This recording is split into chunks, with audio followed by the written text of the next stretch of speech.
Bom, pessoal, esse vídeo era para ser uma live junto com vocês, mas infelizmente algo deu errado, mas a gente aqui não tem problema.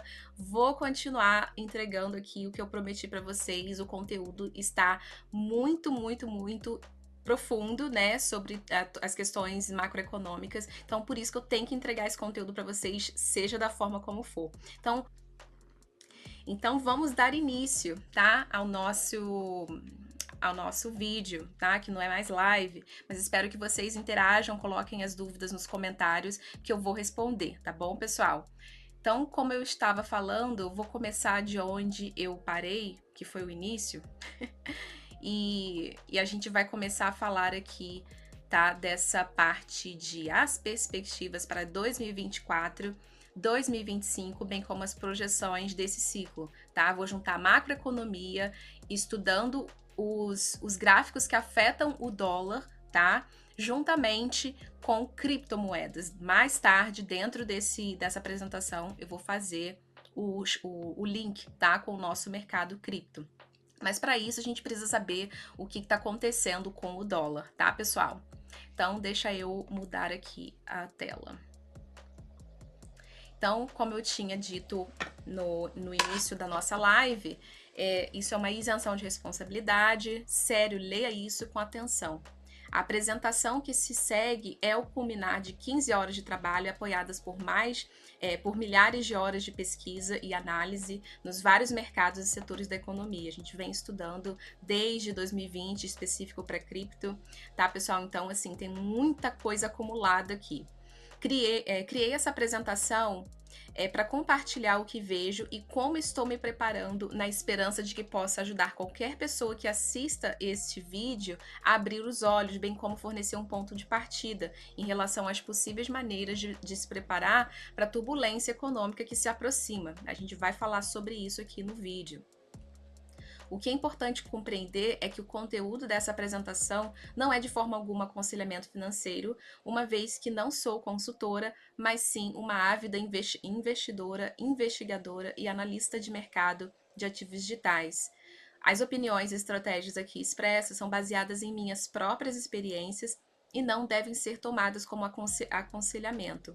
Começaremos discutindo algumas das condições subjacentes que nos levam a um colapso financeiro, seguidas das minhas projeções sobre o que irá ocorrer e quando, terminando com a forma como considero adequada para prepararmos-nos para este colapso financeiro. Aqui está errado, mas só ignorem.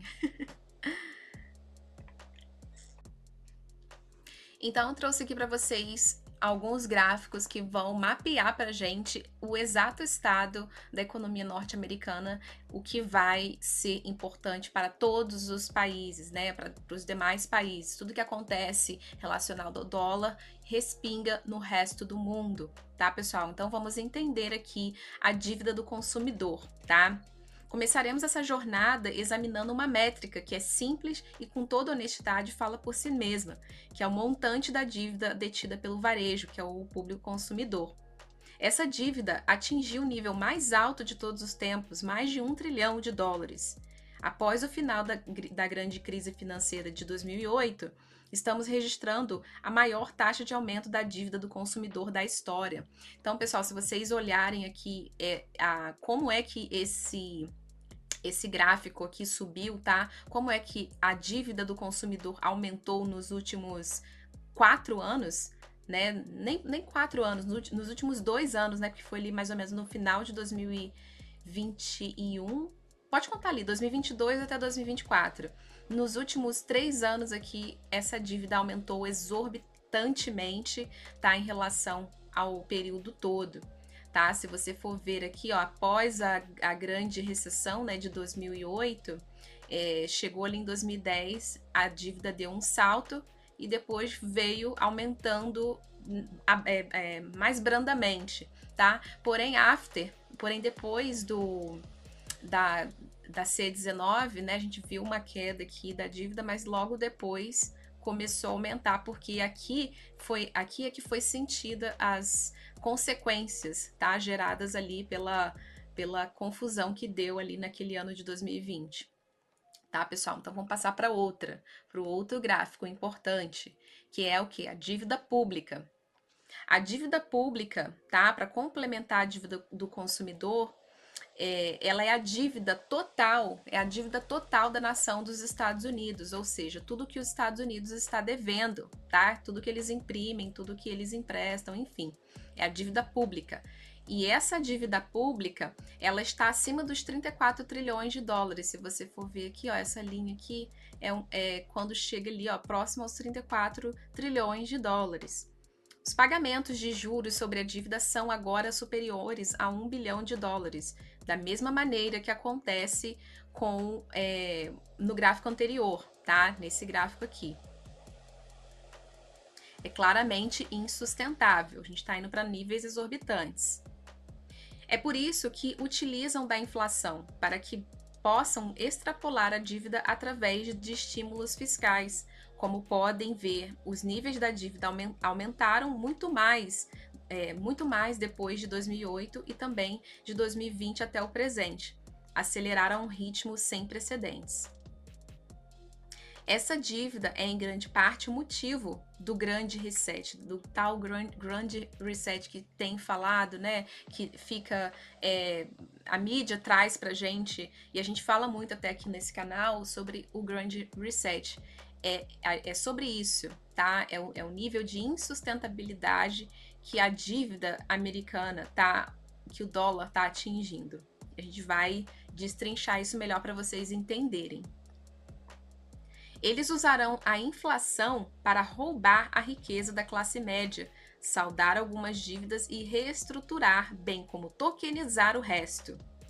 Os que estão no poder se tornarão exponencialmente mais ricos à medida que avançamos para este novo sistema e os cidadãos suportarão o fardo da dívida. Então é basicamente isso. Quem não tiver preparado, investido nos ativos certos, tá? Tentando sair das dívidas que contraíram ao longo do tempo, nesse próximo cenário estarão talvez fadados à ruína. Literalmente, essa é a palavra que eu encontrei aqui para descrever o que pode e o que está para acontecer com esse sistema monetário internacional.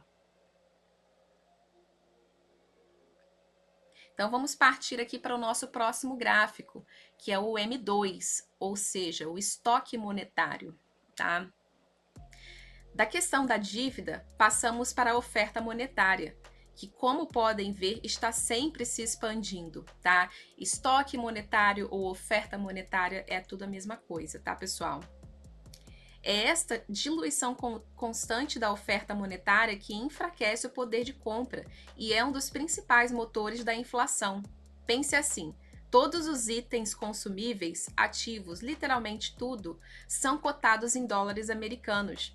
Quando existiam menos dólares em circulação, a oferta era mais escassa. Exemplo: um pão custava, digamos, $1.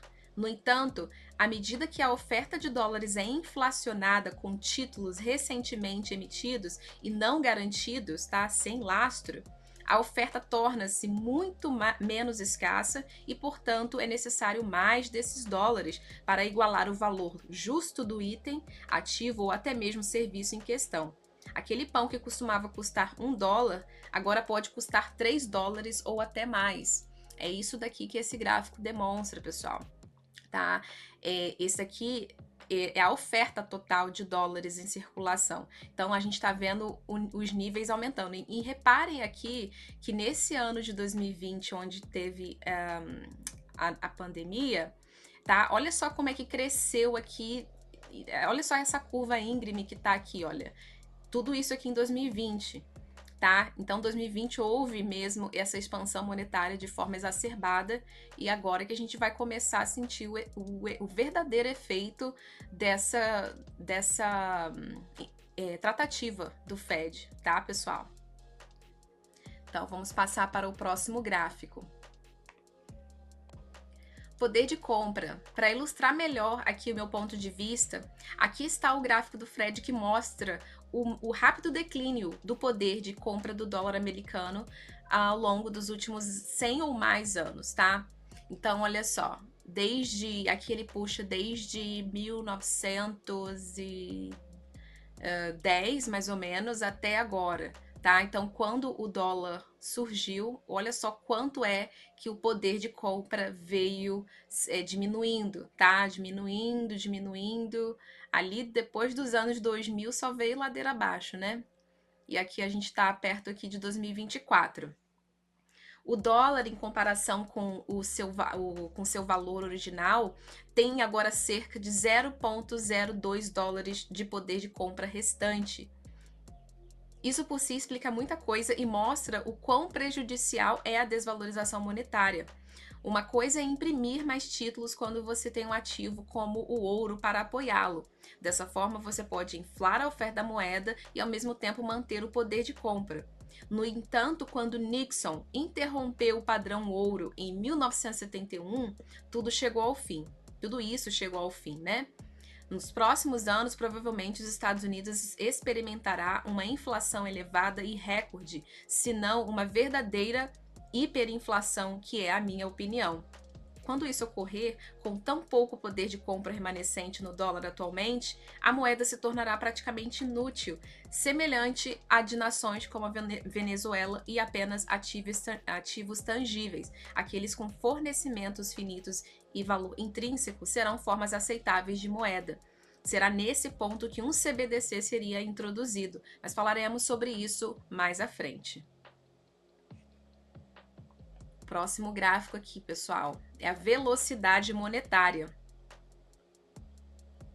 O aumento da oferta monetária com correspondente perda do poder de compra causa também um desequilíbrio na velocidade da oferta monetária.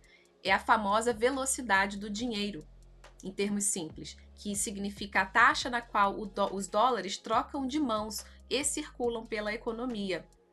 Quando as condições são difíceis devido à perda de emprego, perda de poder de compra, aumento de custo devido à inflação, é mais provável que as pessoas se agarrem ao valor que podem e reduzam as suas despesas, especialmente as despesas recreativas e frívolas. No entanto, a diminuição da velocidade monetária também significa menos crescimento econômico, levando a recessões ou desacelerações. O Fed surge então para remediar essa situação com, pois é, você adivinhou, mais estímulos fiscais. Pense em março de 2020 e nos cheques de estímulo que encorajaram as pessoas a saírem e gastar, mesmo que suas carteiras estivessem vazias. Foi aquele ano que os Estados Unidos, não sei qual outro país, também utilizou da mesma estratégia para aquecer a economia, que eles estavam liberando salários sem com que a pessoa tivesse que trabalhar. Era só chegar lá, falar que queria o estímulo fiscal e as pessoas estavam pegando esses estímulos, principalmente aqui nos Estados Unidos. Muita gente usou isso. Isso estimula artificialmente a economia. Mas o que a maioria não percebe é que para fazer uma diferença nos mercados já inflacionados, a quantidade do estímulo fiscal deve crescer sempre, o que não requer um economista doutorado para saber que é insustentável. O que pode ser observado aqui é que muito do que faz com que as pessoas tenham menos dinheiro, bem como menos poder de compra, é a própria degradação pela qual o Fed usou para evitar aquela quebra do mercado em março de 2020. Então ele inflacionou, né? E aí depois também é uma balança. Depois a gente vai falar sobre isso, essa gangorra que o Fed fica fazendo de infla e tenta remediar. É por isso que eles tiveram que fazer uma correção acentuada, aumentando as taxas de juros no ritmo mais rápido da história para tentar reduzir a oferta monetária, mesmo que por uma pequena margem, na esperança de compensar o aumento maciço da inflação que eles mesmos causaram. É como uma gangorra econômica, igual eu coloquei aqui, onde tudo é diversão até que um dos lados caia no chão com muita força. Uma coisa a observar no gráfico, nesse gráfico da velocidade monetária, é quão baixa foi a velocidade monetária durante a Grande Depressão em 1929. Olha só a queda aqui que teve, pessoal. Olha só, tiveram uma queda gigantesca. Olha só que queda gigantesca aqui. Velocidade monetária 2, tá? Esse gráfico aqui. O gráfico anterior sobre velocidade do dinheiro terminou em 1960, onde começa este segundo gráfico, tá? Que é a continuação, né, daquele gráfico ali. O que é importante notar é que a velocidade da oferta monetária está no seu ponto mais baixo desde a Grande Depressão. Isso mostra que, apesar da conduta do Fed de inflacionar ou desinflar à vontade para manter a economia equilibrada, não podiam estar mais errados, pois essa gangorra está puxando cada vez mais para o lado da inflação. A inflação está em níveis recordes, enquanto a velocidade da oferta monetária diminui cada vez mais a cada ano, o que é em parte de onde vem esse termo de estagflação. Condições inflacionárias, mas de crescimento estagnado. Então, a gente tem muita oferta monetária, mas o dinheiro, né, a velocidade do dinheiro não está acompanhando esse crescimento, porque é um crescimento artificial. Geralmente, os períodos de inflação acompanham os períodos de crescimento. No entanto, a dívida americana ultrapassou o PIB, que é o quanto uma nação produz, bem como as receitas fiscais. Estas são utilizadas para pagar dívidas. A receita fiscal total de 2022 era de 4,9 bilhões de dólares e as despesas totais do governo estavam em 6,3 bilhões de dólares. Isso deixou um déficit de 1,4 bilhões de dólares, que foi adicionado à dívida. Esta questão é sistêmica e não será resolvida de outra forma senão um colapso e uma reestruturação, que é o que a gente está caminhando para. Até este ponto, discutimos algumas das principais questões subjacentes que a economia enfrenta: inflação desenfreada causada pela desvalorização imprudente da moeda, a dívida disparada e insustentável, velocidade monetária cada vez menor, que impede crescimento como nação. Agora examinaremos algumas pistas que nos alertam sobre um colapso que se aproxima rapidamente, bem como as formas como o Fed planeja manipular os mercados à sua vontade. Vendas de imóveis. Um dos melhores indicadores da saúde econômica é o mercado imobiliário. Como você pode ver no gráfico, os preços das casas subiram para a sua máxima histórica no quarto trimestre de 2022 e subiu muito rápido, o que rapidamente tirou do mercado muitos compradores em potencial. Essa situação foi agravada pelo aumento das taxas hipotecárias para 7,79% para uma hipoteca de taxa fixa de 30 anos, tá? O valor mais elevado em mais de 20 anos. Estes preços em rápida ascensão, juntamente com o aumento agressivo das taxas hipotecárias, expulsaram em massa os compradores do mercado. Estamos agora num ponto em que os vendedores não podem vender porque os compradores não querem ou simplesmente não têm dinheiro para comprar. Essa fase de limbo não deverá durar muito, uma vez que estamos claramente numa bolha inflacionária para todos os ativos, desde o mercado imobiliário até o mercado de capitais. No entanto, ver o mercado imobiliário tão superfaturado, bem como começando a estagnar, é um sinal de alerta de que problemas se aproximam. Outro indicador de que tempos difíceis na economia estão por vir é a taxa nível de desemprego. Como você pode ver nos gráficos, esses números estão em níveis baixos, o que à primeira vista parece positivo, já que o baixo desemprego significa que a maioria das pessoas tem algum tipo de serviço, né, algum tipo de trabalho. No entanto, se olharmos mais de perto, podemos ver que cada nível local baixo de desemprego precede uma recessão, geralmente de 6 a 12 meses. Por isso, não estamos muito longe de uma. E uma parte da luta do Fed contra a inflação são os seus movimentos em direção à deflação, que significa desacelerar a economia, cujo aspecto principal é o mercado de trabalho. Tá? Simplificando, as pessoas precisam perder empregos para que a economia arrefeça. Isso remonta à gangorra econômica, onde usam a inflação para estimular o crescimento e a velocidade da economia, mas depois a deflação para abrandar os efeitos da inflação.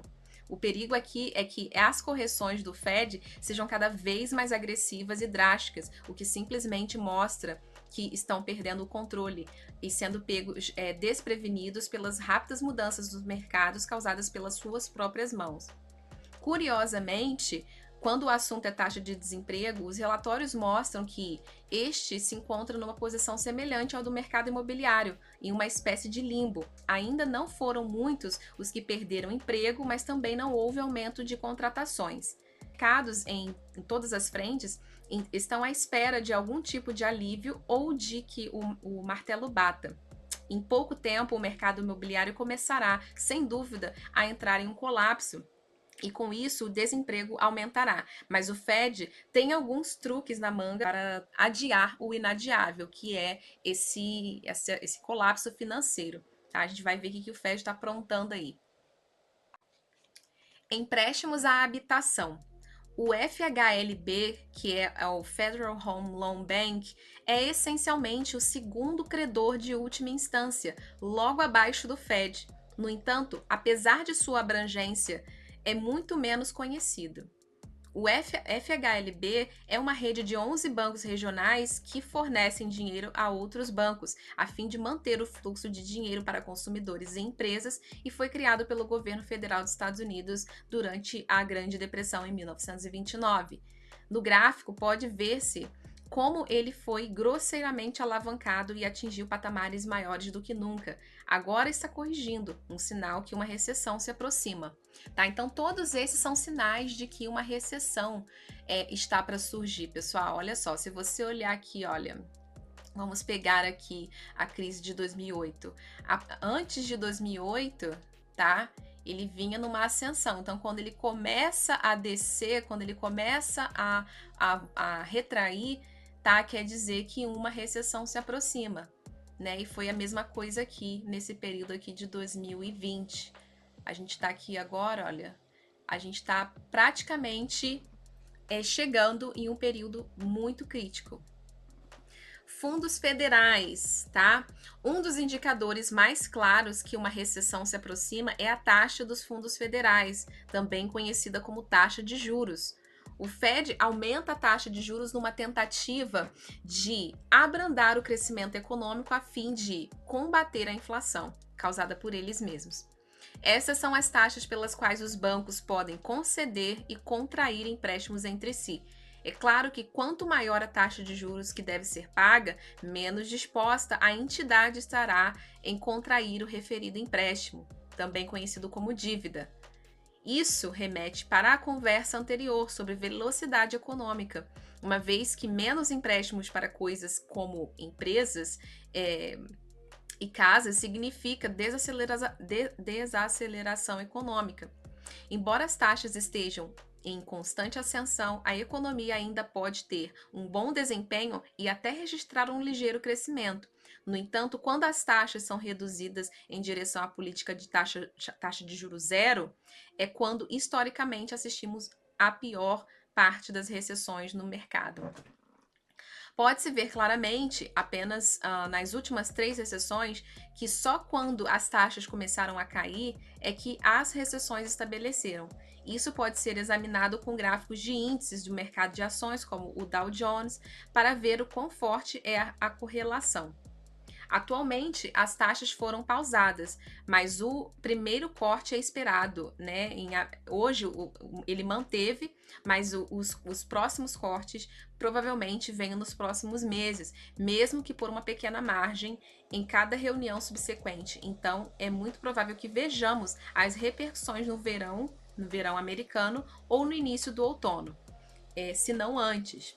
Agora, vamos discutir algumas das formas como o Fed tem tentado e continuará a tentar manipular os mercados para adiar o pior desse caos financeiro, tá? Que é iminente. Repositório reverso. Um dos métodos subversivos que o Fed tem no seu arsenal para atrasar o crash e ao mesmo tempo evitar a flexibilização quantitativa, o famoso QE, é o esgotamento do mecanismo RRP. É aqui que o Fed vende títulos que tinha em seu balanço para financiar operações de mercado. Os efeitos são menos inflacionários do que qualquer flexibilização quantitativa, mas ainda são inflacionários, né? A drenagem do RRP teve um efeito direto no desempenho recente do risco sobre os ativos desde 2023, risco sobre os ativos médios como ações e ativos digitais, aqueles que são diretamente afetados e correlacionados com a inflação. Embora este seja um bom caminho a seguir por enquanto, o que acontece quando o Fed esgota completamente o RRP? E que outros fatores e tratativas desse gigante coincidem? Para responder a isso, recorremos ao Tesouro dos Estados Unidos, que é o nosso próximo gráfico. Conta geral do Tesouro. A conta geral do Tesouro pode ser utilizada de forma semelhante ao mecanismo RRP do Fed, na medida em que pode ser drenada ou reabastecida conforme necessário, para ajudar a acelerar ou desacelerar a economia e as operações de mercado. Esta é uma métrica que observo para ajudar a avaliar a direção em que estamos a seguir. O próximo, tá, que a gente tem que falar aqui é o famoso BTFP, que acabou agora no dia 11 de março. O BTFP foi implementado em 11 de março de 2023, no ano passado, para ajudar a garantir os depósitos de bancos que corriam risco de insolvência e colapso. Os bancos poderiam receber empréstimos com taxas de juros baixas do Fed, que os ofereceu na esperança de evitar um pânico em massa, o que levaria então a uma corrida dos bancos, o que causaria um novo colapso sistêmico no setor bancário. Então, foi uma tratativa de remediação do Fed, tá? Esse BTFP. Isso é uma parte importante do que evitou uma recessão, colapso no início em meados de 2023, funcionando como um amortecedor a curto prazo. Lembra do crash que teve no ano passado? Nessa mesma época, começou ali com SVB Bank aqui nos Estados Unidos e alguns outros bancos deram alguma pane. Então, esse BTFP foi o remédio para isso, mas foi, como diz o próprio nome, foi algo paliativo, tá? No entanto, o BTFP expirou em 11 de março deste ano, 2024, e o Fed deixou claro que não pretende renovar essa nova facilidade. Para piorar a situação, há uma fé equivocada que o público deposita na Corporação Federal de Seguros de Depósitos, que é o FDIC, que deveria garantir todas as contas sob sua alçada até $250 mil em caso de falência de um banco. Na realidade, o que a grande maioria do público não sabe, mesmo aqueles que participam dos mercados, é que atualmente o FDIC tem, na melhor das hipóteses, 1,1% das garantias necessárias para garantir todos os depósitos dos bancos membros. E isso mesmo, 1,1% de todos os fundos do banco segurados pelo FDIC são garantidos. O que isso significa? Significa que, essencialmente, nenhum dos fundos que tem armazenados nos bancos está seguro.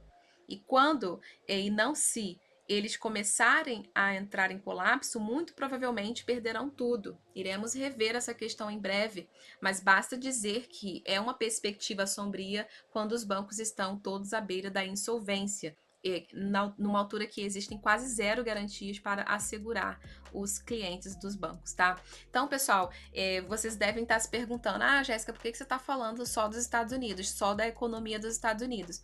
É porque tudo que envolve o dólar, tudo que envolve inflação norte-americana, vai ter consequência para os outros países também. Então, por isso que é importante a gente olhar, fazer esse panorama, para a gente saber exatamente aonde a economia americana está e para onde ela pode ir nos próximos meses, tá ajudando a gente a entender o que esperar do mercado de cripto, que é um mercado que vai contra a inflação, tá, pessoal? Então, vamos entender isso daqui.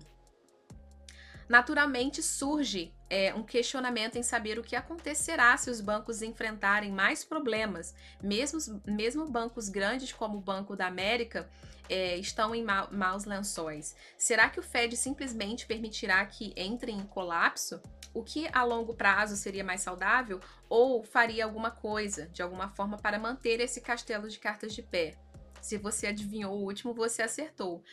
Claro, o Fed sempre tem uma carta na manga e a próxima carta na manga que eles têm após o BTFP pode ser, eu diria que é essa janela aqui de descontos, que eu vou explicar para vocês o que significa, tá?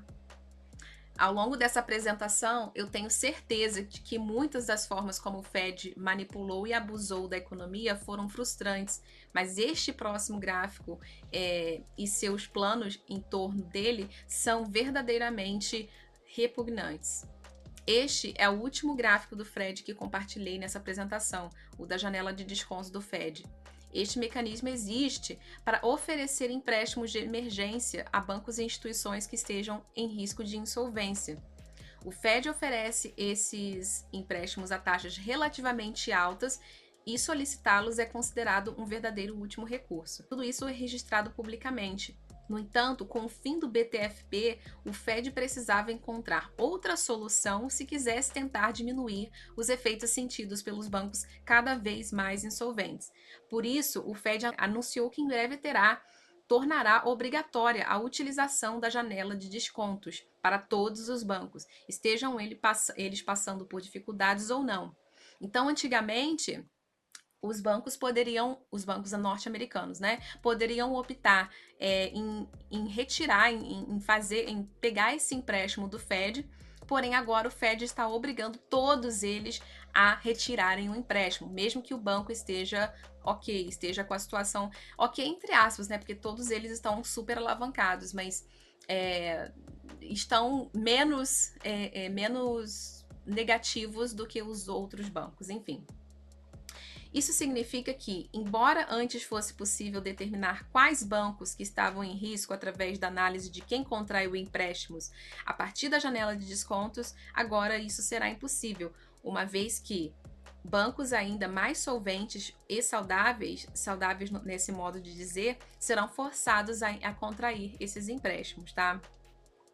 A princípio, você pode pensar que isso não seria uma grande coisa, porque tudo que um banco saudável precisa fazer é pegar o empréstimo e depois pagar o empréstimo sem nunca ter tirado um centavo. E esse retorno imediato ajudaria a diferenciar entre as instituições que estão saudáveis e as que não estão. O Fed também pensou nisso e implementará um período de detenção obrigatório para os referidos fundos emprestados, tornando o que anteriormente podia ser uma informação clara para uma leitura opaca, ou seja, a gente não vai saber distinguir quem é que está ok e quem é que não está. Ao mesmo tempo que forçará os bancos a permanecerem solventes durante o máximo de tempo possível. Vale lembrar que essas medidas adotadas pelo Fed apenas retardam o inevitável, mas não previnem completamente. Bom, pessoal, agora que a gente já viu todos os gráficos, vamos falar aqui do Outlook. Eu dividi em duas partes. Agora que examinamos várias das métricas mais fortes e diretas disponíveis, como devemos processá-las e analisá-las para projetar um possível resultado? Cada um terá sua opinião, mas aqui eu apresentarei a minha. Os crescentes níveis da dívida e o crescimento estagnado tornam claro que a economia se dirige para tempos difíceis, que serão exacerbados pelo eventual colapso e consolidação de centenas, se não milhares de pequenos bancos. O BTFP, que expirou em 11 de março, e o RRP provavelmente se esgotará em algum momento entre agora e abril. E o Fed está praticamente garantido para iniciar cortes nas taxas daqui para frente, até maio, mais ou menos. O que isso significa é que o acesso a capital sem limites de que os bancos se aproveitaram irá cessar, a janela de descontos cobra taxas mais elevadas e muitos bancos provavelmente nunca recuperarão o atraso. E é por isso que continua a dizer adiar o inevitável, né? O inevitável o quê? O crash, o colapso.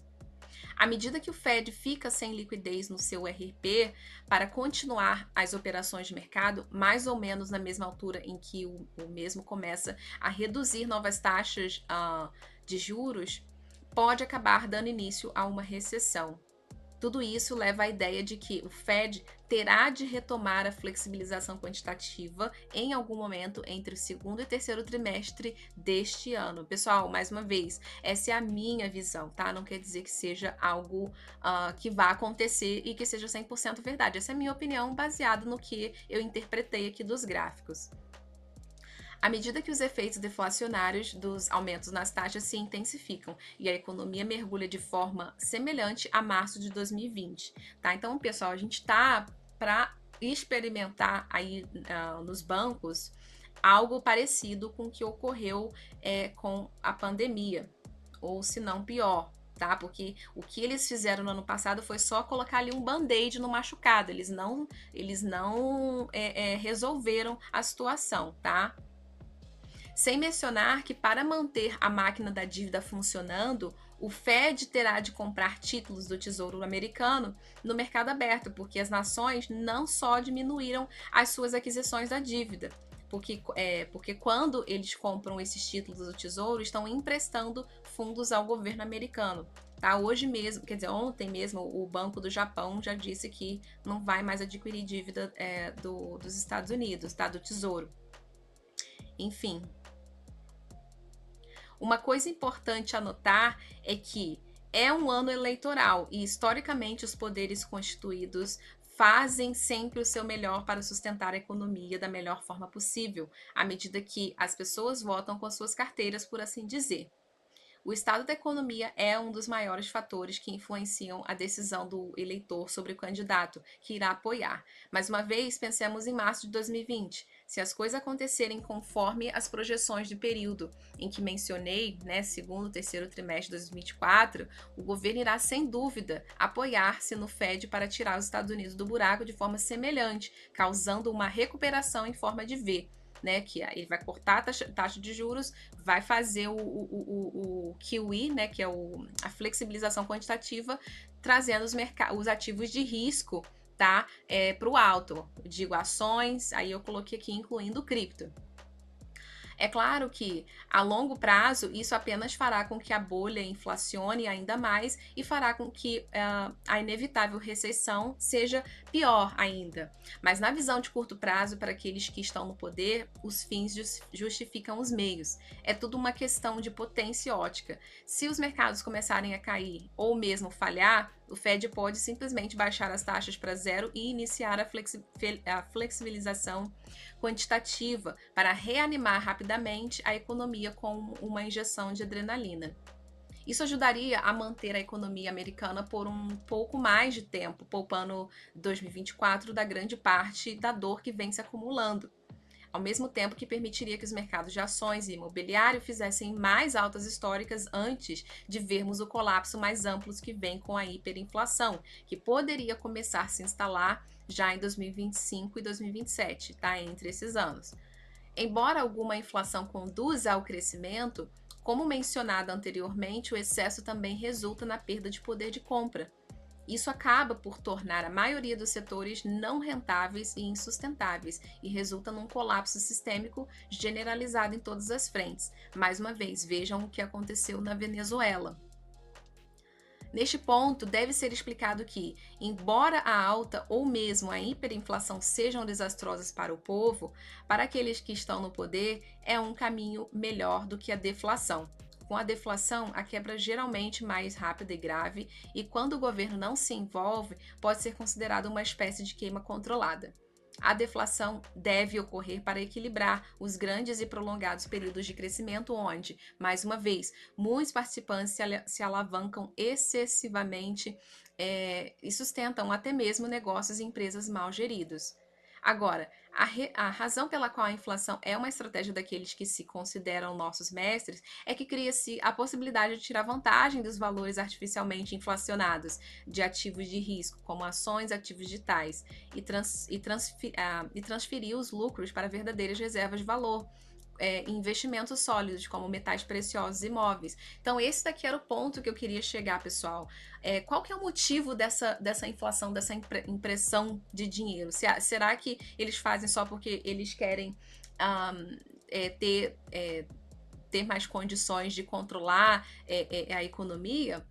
Não, é questão de lucro, né? Vão tirar um lucro que é artificial e vão transformar esses lucros em algo sólido, em algo que é um ativo palpável, né? Que sejam metais preciosos, imóveis e outros. Os mais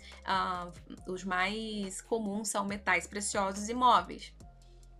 Muitas das ações que estão atingindo novas altas históricas nesse momento e que certamente o farão assim que a flexibilização quantitativa for retomada, na verdade não correspondem às avaliações extremamente elevadas em que estão em negociação. Mas com a inflação sempre presente, mesmo as empresas insolventes ou falidas podem ver suas ações se valorizarem. O que os investidores experientes acabam fazendo é aproveitar a onda de preços inflacionados dos ativos, vendendo no varejo e, em seguida, retirando esse valor vazio e colocando em reservas adequadas de hedge de valor, tá? Novamente, imóveis e metais preciosos. É assim que eles vão transferir a riqueza da classe média, especialmente com o mercado de ações, não só porque milhões de pessoas possuem ações, mas também fundos de aposentadoria são compostos por veículos de investimento veiculados ao risco tradicional.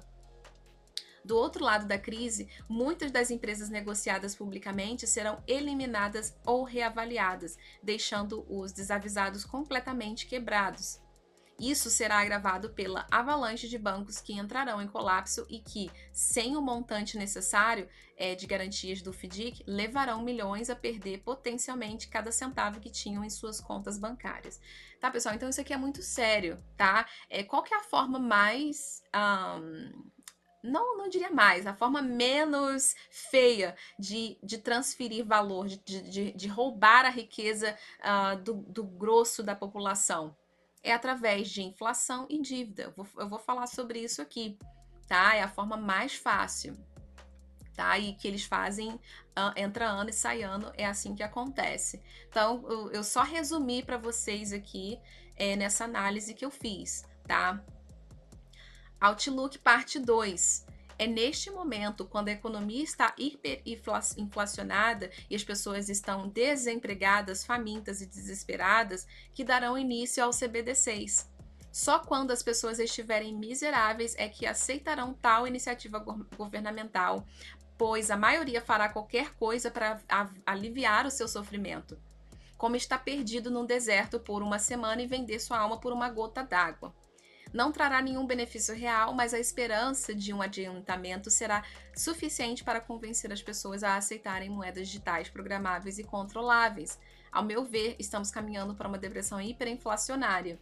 Pela minha análise, acredito que veremos os piores efeitos do iminente caos financeiro começarem neste ano e perdurar pelo menos até 2027. Tempos sombrios estão por vir, mas com planos em vigor, nós podemos superar essa tempestade.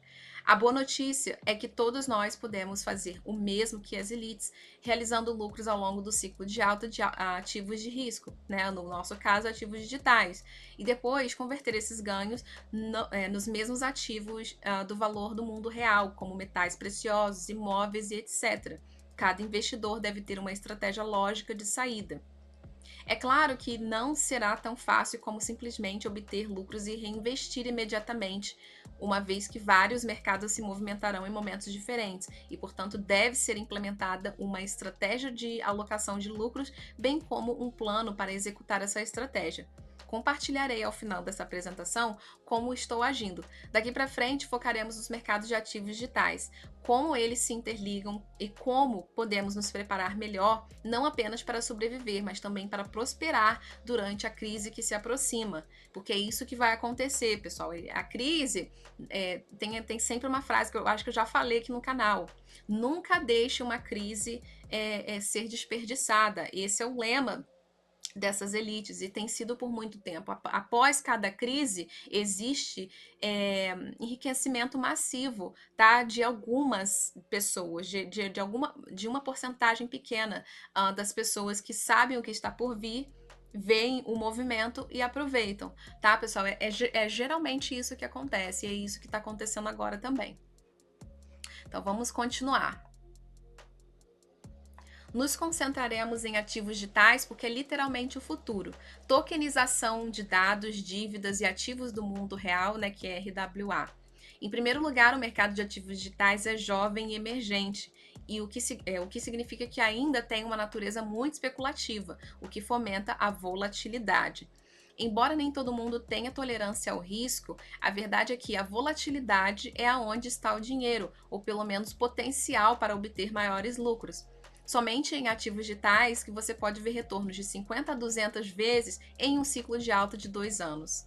Esses tipos de retornos mudam a vida da pessoa média e os riscos podem ser mitigados selecionando os projetos mais sólidos para investir. Em segundo lugar, o que está ligado a estes grandes retornos é a natureza muito cíclica do mercado de ativos digitais. Embora todos os mercados sejam cíclicos, o espaço de ativos digitais é extremamente previsível se for estudado adequadamente. Os ciclos atualmente duram cerca de 4 anos. Tá? Tem mudado, tá, pessoal? Tem mudado, mas geralmente são 4 anos, onde o primeiro ano é gasto descendo das máximas do ciclo de alta anterior, o segundo é gasto saindo do mercado em baixa e recuperando a tração, e os próximos 2 anos verão uma taxa de crescimento cada vez maior, levando a um movimento parabólico, geralmente ultrapassando as máximas históricas anteriores e gerando novas, tá? A gente está entrando nesse período de 2 anos, tá, pessoal? Esse período onde a gente vai ver um crescimento maior.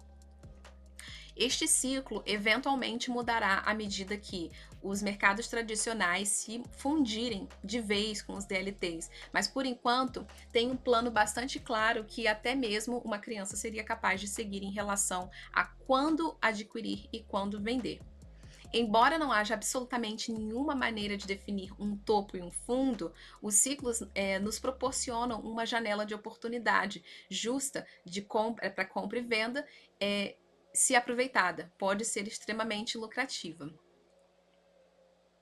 Então, como separar e não ser pego de surpresa, pessoal, para esse ciclo que a gente está entrando agora, tá? Eu fiz essa apresentação, eu sei que está extensa, mas é uma apresentação que vai colocar exatamente o que eu estou fazendo, como eu estou agindo, dá para vocês um panorama do que vocês podem esperar nos próximos meses e anos, né, até ali 2026, tá? É hora de falar sobre as principais conclusões e como todos podem se preparar para não apenas sobreviverem aos eventos do futuro, mas prosperarem. O colapso e a reestruturação da economia e da sociedade como um todo que temos pela frente devastarão a grande maioria dos seres humanos na Terra e eliminarão quase completamente a classe média. Isso é muito sério. Já temos a maior disparidade de riqueza da história, onde os 10% mais ricos possuem 65% dos ativos, mas apenas 8% da dívida, enquanto os 90% mais pobres da população possuem apenas 35% dos ativos e 92% da dívida. Este desequilíbrio só aumentará à medida que a elite se prepara para a transferência de riqueza através da inflação e da dívida e sujeita a maioria das pessoas a uma vida com o UBI, que é Renda Básica Universal, pontuações de crédito social e também relativo confinamento em cidades inteligentes de 15 minutos. Isso aqui, pessoal, vai de encontro com o que eu já falei um pouco aqui nesse canal sobre alguns planejamentos que estão sendo colocados em prática por o Fórum Econômico Mundial, mas eu acho importante citar isso aqui novamente, porque tem tudo a ver com o que a gente está vivendo agora, esse momento que estamos tendo de transição entre o mercado financeiro antigo e o mercado financeiro novo, tem tudo a ver com essas questões aí de CBDCs, renda básica, enfim. A maioria não leva a sério essas noções e desconsidera os avisos. No entanto, estes conceitos foram planejados há muito tempo e são do conhecimento público para aqueles que se preocupam em pesquisar. Esse conhecimento pode ser encontrado em documentos, conferências ao vivo, como a de Davos, realizada anualmente pelo Fórum Econômico Mundial.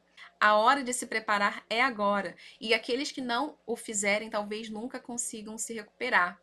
A principal conclusão aqui é que toda a economia global está à beira de um Armagedon mesmo.